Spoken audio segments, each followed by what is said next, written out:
Sulle ali dei droni il nome dell'Istituto Professionale Galileo Galilei di Castelfranco Veneto ha ormai fatto il giro del mondo. Gli studenti del professor Daniele Pauletto hanno sperimentato un utilizzo sociale dei droni di estrema attualità. Questi piccoli elicotteri radiocomandati possono persino recapitare farmaci a domicilio. Il progetto dei droni è un progetto che è partito un paio di anni fa con l'animatore il professor Daniele Pauletto.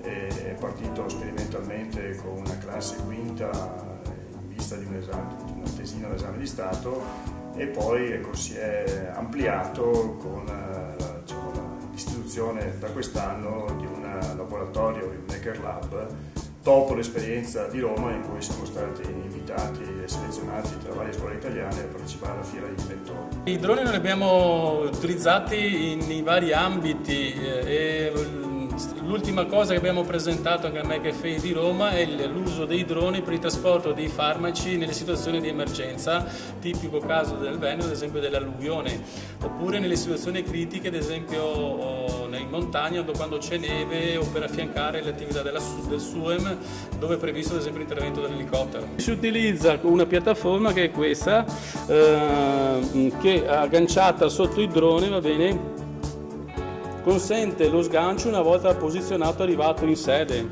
In automatico via wireless l'utente ha un telecomando. L'utente ha un telecomando wifi, quindi quando il drone si è posizionato nella zona, l'utente schiaccia il telecomando e comanda il motore che sgancia il farmaco. E il progetto sui droni porterà i ragazzi di Castelfranco lontano, di sicuro fino a Londra. In questi anni abbiamo sviluppato molti progetti di istituto che mettevano insieme il fare con l'approfondimento storico e tecnologico. L'ultimo nostro progetto è questa attività sui droni che possono essere utilizzati a fini benefici. La nostra chicca particolare è quella di pensarli come portatori di farmaci in situazioni di difficoltà. Questo nostro progetto, che ha ottenuto anche un finanziamento collettivo via internet, ha avuto un riconoscimento particolare, didattico, nel senso che è stato scelto tra i 12 progetti che rappresenteranno l'Italia al Festival della Scienza di Londra, che si terrà alla fine di giugno a Londra proprio.